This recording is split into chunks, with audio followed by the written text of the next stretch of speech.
বললাম একটু good morning বলো বন্ধুদের। Good morning. কোথায় যাচ্ছ? কামে যাচ্ছি, কামে। কর্ম না করলে তার মুখে হাত উঠবে না, তাই না? ও যে আমার হেলিকপ্টার ওই যে পাঁচিলের ওই পাশে। টাটা।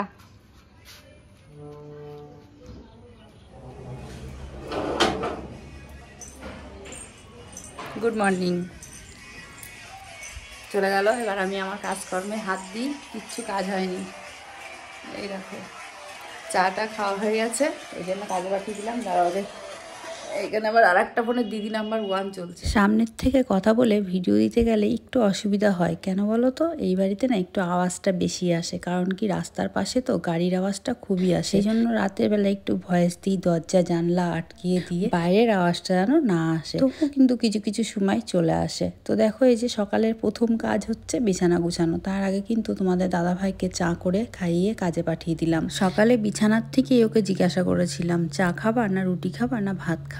ও বললো কিছুই খাবো না, শুধু চা খাবো। সেই জন্য চা করে দিলাম। আর চায়ের সঙ্গে আজকে বিস্কুট খেয়েছিলাম বলে সকাল সকাল কিন্তু একটা গ্যাসের ওষুধ আমাকে খেতে হলো। মুড়ি নেই ঘরে, সেই জন্যই বিস্কুটটা খেয়েছিলাম। না হলে আমি কিন্তু বিস্কুট খাই না। বিস্কুট খেলে আমার প্রচন্ড পরিমাণে গ্যাস হয়ে যায়, মানে গলা জ্বলার সাথে সাথে কিন্তু আমার প্রচন্ড পরিমাণে মাথা যন্ত্রণা করে গ্যাসে। তো সেই জন্যই গ্যাসের ওষুধটাকে খেয়ে নিলাম। আর কিছু জামা কাপড় ছিল, সেই জামা কাপড়গুলো একটু ভাঁজ করে নিচ্ছিলাম। শীতের দিনে এই কিন্তু একটা খুব সমস্যা, জামা কাপড় রাখার জায়গা কম পড়ে যায়। মানে ঘরে আলনা থাক, আলমারি থাক, যাই থাক, জামা কাপড়ের জায়গা কিন্তু খুবই কম পড়ে যায়। দেখো, আলনা আছে, আলমারি আছে, তারপরে এই যে টিভির নিচে একটা সেলফ আছে, তার মধ্যেও কিন্তু শীতের জামা কাপড় ভরা। তবুও জামা কাপড় রাখার জায়গা করতে পারছি না। শেষমেশ কুলারের উপরেও জামা কাপড় ভাঁজ করে রাখলাম। আর এই ব্যাগগুলো ওই বাড়ির থেকে আনা হয়েছিল, গুছিয়ে রাখলাম নিয়ে যাওয়ার জন্য।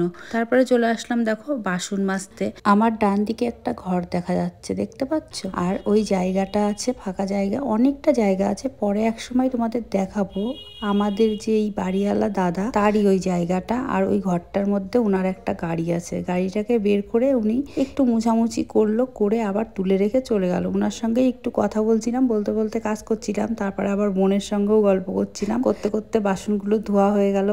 আর আজকে না অনেক কাজ আছে আমার। কুকুর খেয়েছে, কুকুর ডাকলাম কালুকে। হ্যাঁ,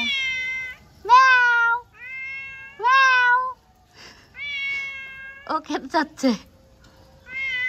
কে যে এদিক টাকা, আমার দিক টাকা। আমরা যে বাড়িটায় থাকি, বাড়িটার চারিপাশ দিয়ে অনেক জায়গা, আর পুরোটাই না ঘাস হয়ে গেছে। তো কালকে ঘাস মারা ওষুধ দিয়েছে গতকাল, তাই সেটাই ওই দাদার সঙ্গে কথা বলছিলাম যে কত টাকা নিল। স্প্রে বোতলে করে, মানে স্প্রে বোতল না, ম্যাশিং নিয়ে এসেছিল, যেগুলো আর কি মাঠে দেয় ঘাস মারা ওষুধ, সেই ম্যাশিংগুলো নিয়ে এসে দিয়েছিল। আমি কিন্তু নিয়ে এসে বাড়িতে, মানে আমাদের যে বাড়িতে নিয়ে এসে আমি হাতে করে ছিটিয়ে দিই, বালতিতে গুলিয়ে মগে করে নিয়ে হাতে করে ছিটিয়ে দিই। বোন বানিয়েছিল সকালে ঘুগনি আর লুচি, সেটাই ডেকে দিল, একটু খেলাম। খাওয়ার ইচ্ছা ছিল না, জোর জবস্তি করলো তাই খেলাম। কারণ কি বলতো, তেলের খাওয়ার না বেশি একটা খেতে আমার একদমই ভালো লাগে না। আর সকালে বিস্কুট খেয়েছি জন্য প্রচন্ড পরিমাণে গ্যাসও হয়ে গেছিল, তোমাদের তো আগেই বললাম। একটা সময় ছিল আমি কিন্তু খেতে প্রচন্ড পরিমাণে ভালোবাসতাম, মানে তখন আমি ছোট ছিলাম। আর বিয়ের পরেও আমি খেতে খুবই ভালোবাসতাম, কারণ তখনও আমি ছোটই ছিলাম, কারণ আমার খুব অল্প বয়সে বিয়ে হয়েছে। আমার বিয়ে হয়েছিল 14 বছর বয়সে। তখন আমি মোটামুটি ছোটই ছিলাম, কারণ আমার জ্ঞান বুদ্ধি খুবই কম ছিল। তখনও কিন্তু আমি খেতে প্রচন্ড পরিমাণে ভালোবাসতাম, কিন্তু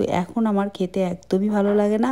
আর খাওয়ার কথা শুনলেই সত্যি কথা বলতে আমার রাগ হয়। তো দেখো, এই যে স্নান করে চলে এসেছি, অনেক কাজ করেছি আজকে, অনেক কাজ করেছি। করে এই যে পুজো টুজো দিয়ে নিলাম। এবার যাবো রান্না করতে। আর আমার ঠাকুর ঘরটা তোমাদের কেমন লাগছে অবশ্যই একটু কমেন্ট করো, ছোট্ট করে একটা কমেন্ট করে দিও। পুজো দিয়ে মিঠির জন্য আবার কটা ফুল রেখে দিই। আমার তো পুজো দেওয়া হয়ে গেছে, মিঠির এখনো পুজো দেওয়া হয়নি। আর ঘরের কিন্তু সমস্ত কাজ গুছানো হয়ে গেছে। আর এই দেখো, এই ফটোটা এখানে লাগিয়েছি, কি সুন্দর বলো ফটোটা কিন্তু এখানেই ছিল। আর এই যে রান্না করতে চলে এসেছি। আর আমার গ্যাসের ওভেনটা না ঠিকঠাক জ্বলছে না, খুব রাগ হচ্ছে। রান্না করতে অনেকটা লেট হয়ে যাচ্ছে। আর রান্না করতে এসে দেখি কত হনুমান এসছে, এইখানে এসেছিল এই জানলার কাছে। এখন তো অনেক দূরে চলে গেছে, ভিডিওটা একটু লেটে করে ফেলেছি। আর ছোট্ট ছোট্ট বাচ্চা ছিল, কিউট কিউট, খুব সুন্দর। ভাবলাম তোমাদেরকেও একবার দেখিয়ে দিই। আর ছোট্ট একটা ফুল গাছ আছে আমার পেছন সাইডে, মানে এই রান্নাঘরের পেছন সাইডটায় সেই গাছটার উপরে উঠে ফুলের পাতাগুলো ছিঁড়ে ছিঁড়ে খাচ্ছিল, মানে গাছের পাতাগুলো, ফুলের। সরি, দেখেছো, ভুলভাল বলে ফেলি, কিছু মনে করো না তোমরা। তো আজকে রান্না হচ্ছে সোয়াবিন, কারণ নিরামিষ তো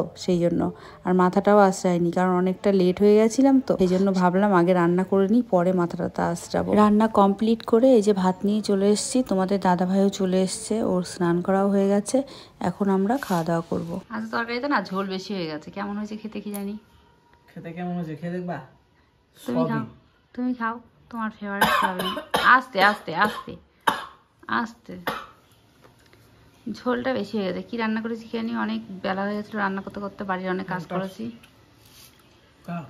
নিরামিষ তো, জানি না কেমন হয়েছে, বলছো তো ফ্যান্টাস্টিক, সুপার। ঠিক আছে, খেয়ে নাও।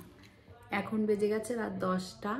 তো ভিডিওটা এন্ড করা হয়েছিল না, তার জন্য আবার চলে আসলাম তোমাদের সামনে।